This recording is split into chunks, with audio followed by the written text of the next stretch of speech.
Meus queridos, a paz do Senhor Jesus a todos. Hoje, lição de número 6, uma igreja não conivente com a mentira. Essa nossa lição está dividida em 3 tópicos principais, que são o diabo, o pai da mentira. Segundo, o cristão e a mentira. Terceiro, a igreja que repele a mentira. Nosso texto áureo se encontra em Atos capítulo 5, versículo de número 3, que diz: Disse então Pedro: Ananias, por que encheu Satanás o teu coração para que mentisses ao Espírito Santo e retivesses parte do preço da herdade?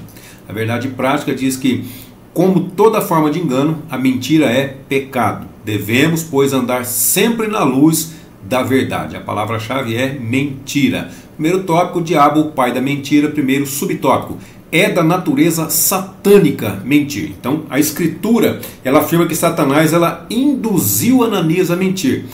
Conforme a gente acabou de ler aqui em Atos 5,3, que é o nosso texto áureo, né? Então Pedro, disse então Pedro: Ananias, por que encheu Satanás o teu coração? Então foi Satanás que induziu Ananias a mentir. Então Ananias deu lugar para o diabo, motivado pela cobiça. Jesus já tinha afirmado que o diabo é o pai da mentira. Quando, Valdecir? João capítulo 8, versículo 44. Vós tendes por pai o diabo, e quereis satisfazer os desejos de vosso pai. Ele foi homicida desde o princípio, e não se firmou na verdade, porque não há verdade nele. Quando profere mentira, fala do que lhe é próprio, porque é mentiroso e pai da mentira. Então aqui é Jesus falando do próprio Satanás. Satanás, ele está por trás da mentira e também está por trás do engano, conforme escreveu nosso irmão Paulo em 2 aos Tessalonicenses capítulo 2, os versículos 9 e o 10. A esse cuja vinda é segundo a eficácia de Satanás, com todo o poder e sinais e prodígios de mentira. Está falando de Satanás aqui, não é? Satanás que ele faz os sinais dele também, ele faz os prodígios, mas faz tudo de mentira. Versículo 10, e com todo o engano da injustiça para os que perecem, porque não receberam o amor da verdade para se salvarem. Então o apóstolo Paulo, ele viu esse espírito de engano quando ele enfrentou Elimas, ou Elimas, o mágico, lá em Atos capítulo 13, versículo de número 10. Disse Paulo, dizendo aqui, né? Ó filho do diabo, cheio de todo engano e de toda malícia, inimigo de toda justiça, não cessarás de perturbar os retos caminhos do Senhor? Então o diabo, ele foi, ele é e ele sempre será mentiroso, e também o pai da mentira. Lógico, quando é pai não deixa de ser pai nunca, né? O segundo subtópico fala sobre a mentira como um ardil do maligno. Então Satanás, ele não obrigou, ele não forçou Ananias a mentir, mas ele plantou uma semente do engano e da mentira no coração de Ananias. A mentira, ela é um dos seus ardis. O que é ardil, Valdecir? Ardil significa astúcia, significa artimanha. Então a artimanha é uma das ferramentas de Satanás. Então a Escritura, ela é bem clara: não deis lugar ao diabo. Onde é que está escrito isso? Está escrito em Efésios capítulo 4, versículo de número 27. Não deis lugar ao diabo. Então, irmão, por menor que seja a brecha, ele consegue colocar a sementinha de discórdia dele, ele consegue fazer o que ele precisa fazer só com uma brechinha. Então nós não podemos dar lugar, não podemos dar, por menor que seja, dar lugar ao diabo. Então, por certo, né, com toda certeza, Ananias sabia disso, pois estava numa igreja que era doutrinada pelos apóstolos. Olha só o que diz Atos 2,42. E perseveravam. Olha, o que eles perseveravam? Na doutrina dos apóstolos, nos ensinos dos apóstolos, perseveravam na comunhão, estavam sempre juntos, perseveravam no partir do pão e também perseveravam nas orações. Então Ananias, com toda certeza, como ele fazia parte desse grupo seleto aqui, então ele sabia que Satanás não poderia ter nem um pouquinho, nem uma brechinha, porque ele iria entrar com toda certeza. Então a questão não era saber fazer a coisa certa, mas subestimar a astúcia do inimigo, que tem a capacidade de induzir a fazer a coisa errada. Saber, todo mundo sabe, mas agora, não, isso aqui não tem problema, eu posso fazer, que eu consigo. Irmão, esse é o problema, está subestimando o inimigo. Então muitas pessoas, naquele afã, naquela pressa de ganhar um lucro, de ganhar fama de uma maneira rápida, em si essas coisas, elas não são pecado, elas não são pecaminosas, mas nesse afã, nessa pressa, nessa agonia, as pessoas acabam se perdendo, pois quando essas coisas elas são buscadas com a intenção errada, aí sim elas se tornam pecado. O terceiro subtópico fala sobre não superestime o inimigo. Então a gente falou de subestimar, mas também vamos falar de superestimar.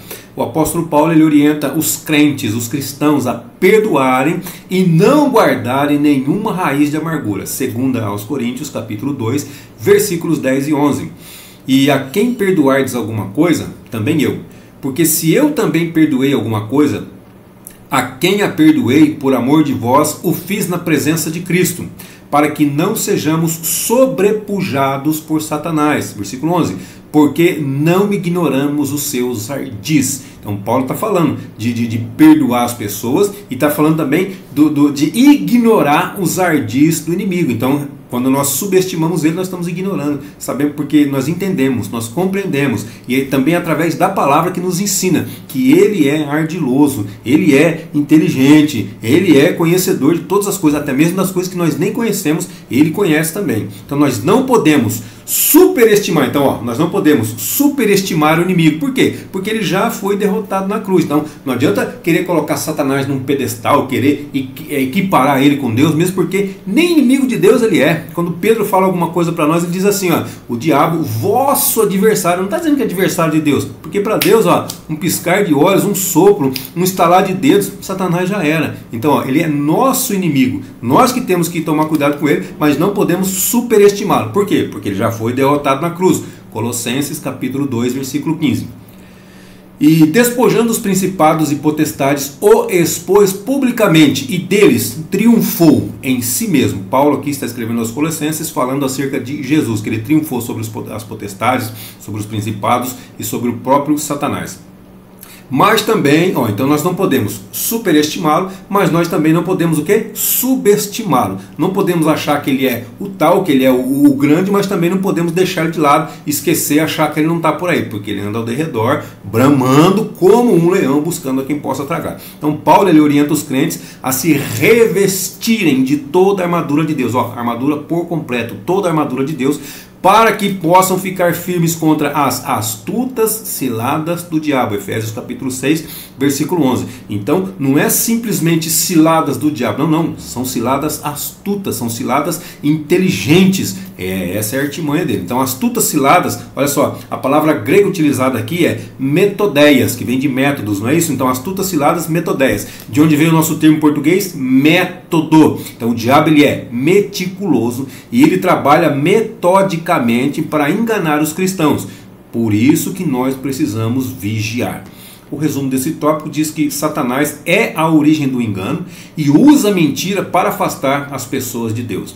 O segundo tópico fala sobre o cristão e a mentira. Primeiro subtópico, mentir é uma escolha. Então nós temos a escolha de mentir ou de não mentir, de falar a verdade ou de falar a mentira. É uma escolha. Então cada um faz o que achar que é melhor para si. Mas aqui um fato evidente em Atos capítulo 5, versículos de 1 a 11, que trata de Ananias e sua mulher Safira, que eles agiram livremente na questão da venda de uma propriedade. Venderam porque quiseram, não foram obrigados, como a gente já falou desde o princípio. Então Atos capítulo 5, os versículos 1 e 2 vai dizer assim: mas um certo homem chamado Ananias, com Safira, sua mulher, vendeu uma propriedade. Aqui o povo estava, no capítulo 4, o povo estava vendendo propriedade, colocando o dinheiro, levando o dinheiro até os pés dos apóstolos. Eles faziam a divisão conforme as pessoas que estavam necessitadas. Quanto mais necessidade, mais eles equiparavam o quadro. Então era uma bênção, ninguém mais tinha necessidade de nada. Aí o versículo 2 diz assim: e reteve parte do preço. Então ele vendeu porque ele quis, eles venderam, o casal, venderam porque quiseram, e reteve parte do preço. Também é dele, você faz o que você quer com o dinheiro, é seu, você vendeu, é seu, você faz o que você quiser do dinheiro. Retendo parte do preço, sabendo-o também sua mulher, e levando uma parte, depositou aos pés dos apóstolos. Até aqui tem alguma coisa errada, irmãos? Não tem nada errado aqui. Ele tinha uma propriedade, ele vendeu a propriedade, segurou uma parte do dinheiro e entregou a outra parte do dinheiro. Aonde que está o problema? O problema está: Ananias, isso aqui é tudo que você vendeu a sua propriedade? Sim, esse é o valor total da minha propriedade. Eu vendi e doei tudo, coloquei tudo nos pés dos apóstolos. Esse é o problema, a mentira. porque era dele, ele não precisava vender. Já que ele vendeu, ele não precisava doar tudo, ele só não precisava mentir, irmão. Era a escolha que ele tinha de falar a verdade. Não, eu coloquei parte aqui e outra parte eu retive para mim. É seu, não tem nenhum problema, mas por que mentir? E ainda mentir numa época que, olha só, que o Espírito Santo estava atuando de uma maneira tão grande naquele lugar, o Pentecostes havia acabado de acontecer. Olha só o que o camarada vai querer fazer: mentir para o Espírito Santo de Deus, mentir para o homem de Deus cheio do Espírito Santo. Aí não dá, né? Desculpa. Então isso fica ainda mais claro quando Pedro, com discernimento do Espírito Santo, ele reprova Ananias pela sua atitude. Lembra do nosso texto áureo? Atos capítulo 5, versículo 3? Olha só, de novo.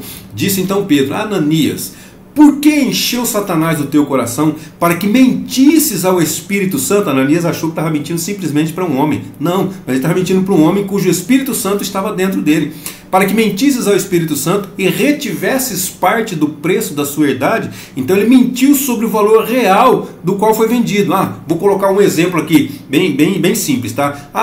Ele vendeu por 1.000 e segurou 500 com ele. Até então não tem nada errado. Qual que é o problema? O problema é: eu vendi por 500, estou depositando tudo aqui nos pés dos apóstolos. Esse é o problema. O problema é mentir, e não foi a atitude que ele fez. Então Ananias, ele não foi obrigado e nem tampouco constrangido a agir da forma como agiu. Então ele não precisava vender, nem muito menos levar o dinheiro. Então tanto ele como sua esposa, que foi conivente com a ação dele, tomaram uma decisão livre, fizeram porque quiseram. Então mentir é uma escolha que envolve a natureza moral. Agora, para haver uma responsabilidade moral, é necessário que os nossos atos eles sejam feitos livremente, de maneira espontânea, sem nenhuma força externa que nos obrigue a praticá-lo. Esse é o problema. Então se há alguma força já é diferente, mas não há então nesse aspecto eles não poderiam culpar ninguém, nem mesmo o diabo, pelo que eles fizeram. O diabo é uma força externa que trabalha para que isso aconteça? Sim, mas cada um tem a opção de tomar a decisão que quiser. Eu faço ou não faço? Eu faço se eu quiser, se eu não quiser,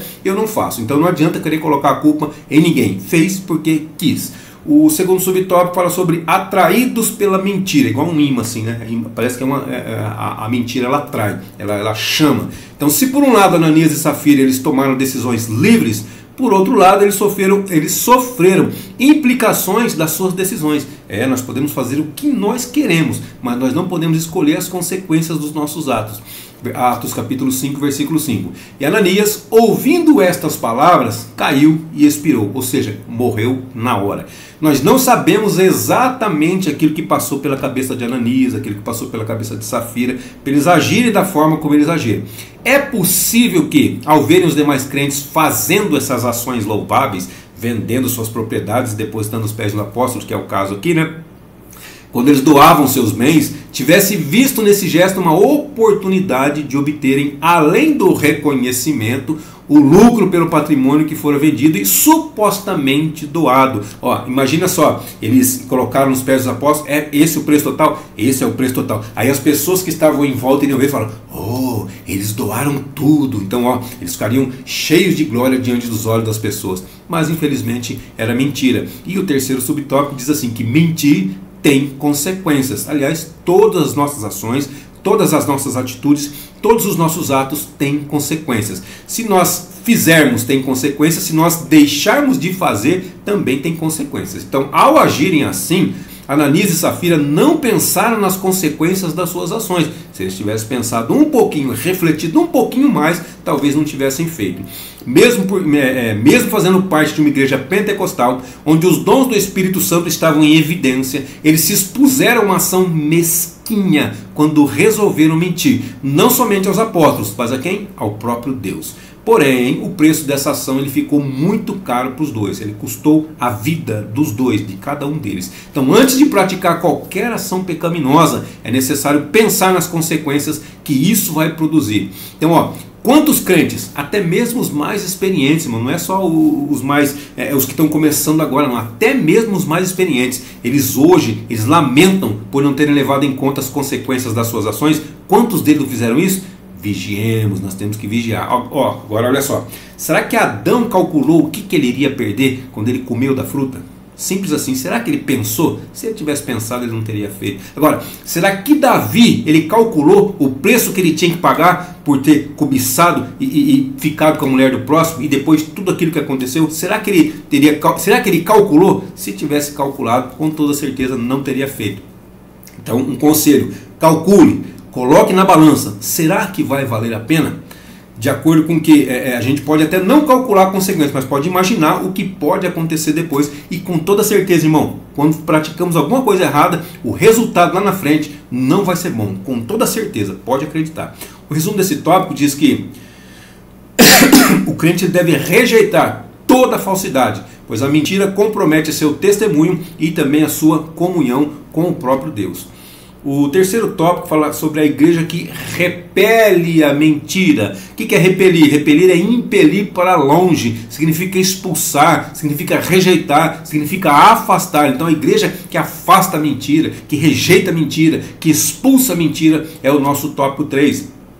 O primeiro subtópico fala sobre uma igreja temente. Então Lucas, por que Lucas? Vou dizer, porque Lucas, lembra? Lucas, ele escreveu o evangelho que leva o seu nome, o evangelho de Lucas, né? Que na verdade é o evangelho de Jesus Cristo, escrito por Lucas. E ele também escreveu Atos dos Apóstolos. Então, como aqui nós estamos falando de Ananias e Safira, que está em Atos dos Apóstolos, no capítulo 5, então Lucas foi escrever. Então Lucas aqui, ele destaca que os fatos que ocorreram com Ananias e Safira trouxeram um grande temor dentro e fora da igreja também, porque todo mundo fica sabendo. Coisas como essa não tem como as pessoas não saberem, né? Não saberem. Atos capítulo 5, versículo 11. E houve um grande temor em toda a igreja e em todos os que ouviram estas coisas. Então, dentro da igreja e fora da igreja houve um grande temor. Não foi só temor, não. Foi um grande temor. Então, temor, ele vem do grego phobos. Phobos, onde vem a palavra fobia, que também aparece no versículo 5 desse capítulo 5. Muitas vezes ele é traduzido com o sentido de medo. Então, ó, Mateus 28, 4. E os guardas, com medo, é a mesma palavra aqui, phobos, temor ou medo, também traduzido para nós. Com medo dele ficaram muito assombrados e como mortos. Outro exemplo aqui, Lucas 21, 26.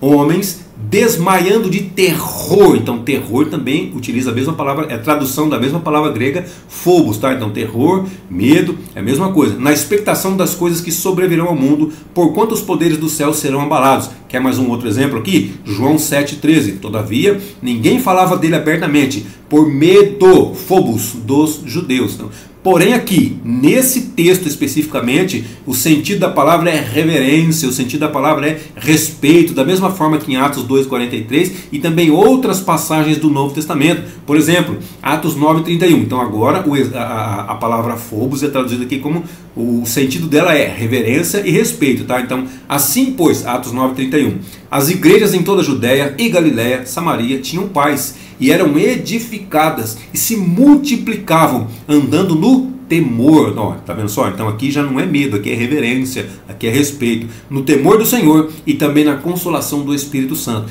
Um outro exemplo aqui, ó, Atos 19, 17. Vou pular o comecinho, vou lá para o finalzinho já, tá? E caiu temor sobre todos eles, e o nome do Senhor Jesus era engrandecido. Mais um exemplo aqui, 1 Coríntios capítulo 2, versículo 3. E eu estive convosco em fraqueza e em temor e em grande tremor. Também outros exemplos, 2 Coríntios capítulo 7, versículo 1 e 2 Coríntios capítulo 7, versículo 15. Vai falar também sobre temor no sentido de respeito, no sentido de reverência.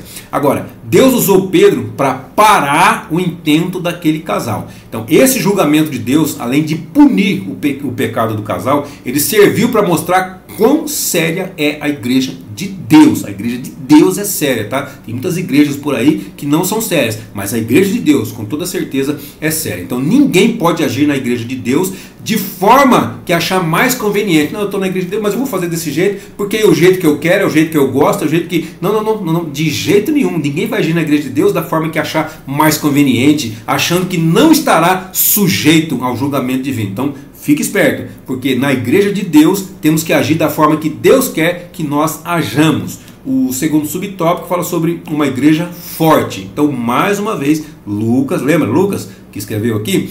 Lucas destaca que muitos sinais e prodígios eram feitos entre o povo, pelas mãos dos apóstolos.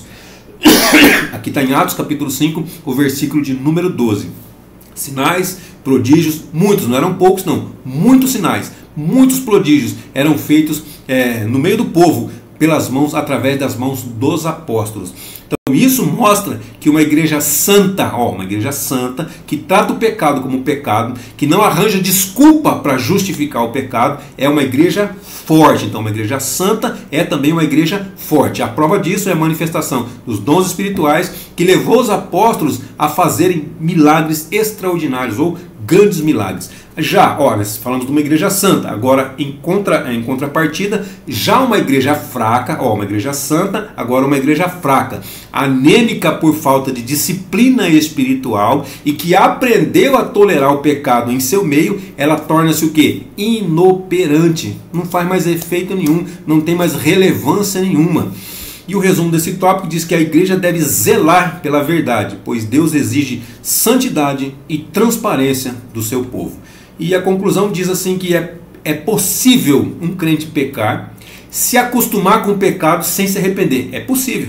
Ele peca, se acostuma e não se arrepende. É possível? É possível. Então é possível que ele encontre até mesmo justificativas plausíveis para combater para comportamentos visivelmente pecaminosos. É possível que ele encontre até desculpas para isso e até são desculpas plausíveis. Porém, uma coisa é certa: não é possível escapar do juízo divino. Isso aí você pode ter certeza. Juízo divino não. Dentre os homens pode até enganar um, engambelar outro, mas diante de Deus não tem como.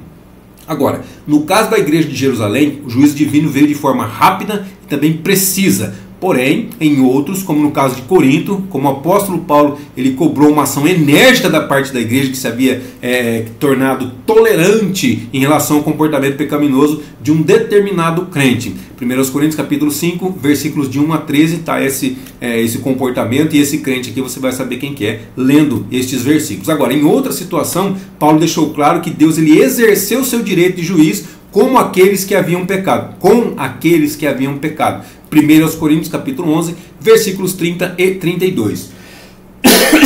Por causa disto, há entre vós muitos fracos e doentes e muitos que dormem. Porque se nós nos julgássemos a nós mesmos, não seríamos julgados.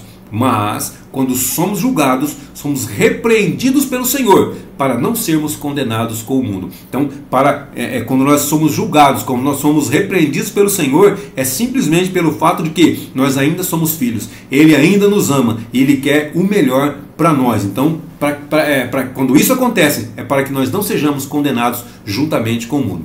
Agora, fico alerta: ninguém é capaz de enganar a Deus. Pode tirar isso da sua cabeça. Se tem um pensamento, vou fazer, ninguém vai saber. Ninguém pode saber. Um lado, um outro, para frente, para trás, não. Mas para cima. Tem alguém que sabe de todas as coisas, conhece todas as coisas, vê todas as coisas, está em todos os lugares. Inclusive, quando nós vamos fazer coisa errada, Ele está juntamente conosco olhando, falando: não faz, não faz, não faz. Se nós fizermos, é porque nós optamos por fazer. Então, nós temos o direito de escolha, a livre escolha. Eu faço porque eu tenho livre-arbítrio. Então, faça. Só que as consequências com toda certeza virão. Amém, queridos? Deus abençoe sua vida, sua saúde, seu ministério, suas finanças, e até a nossa próxima aula, se assim Deus nos permitir.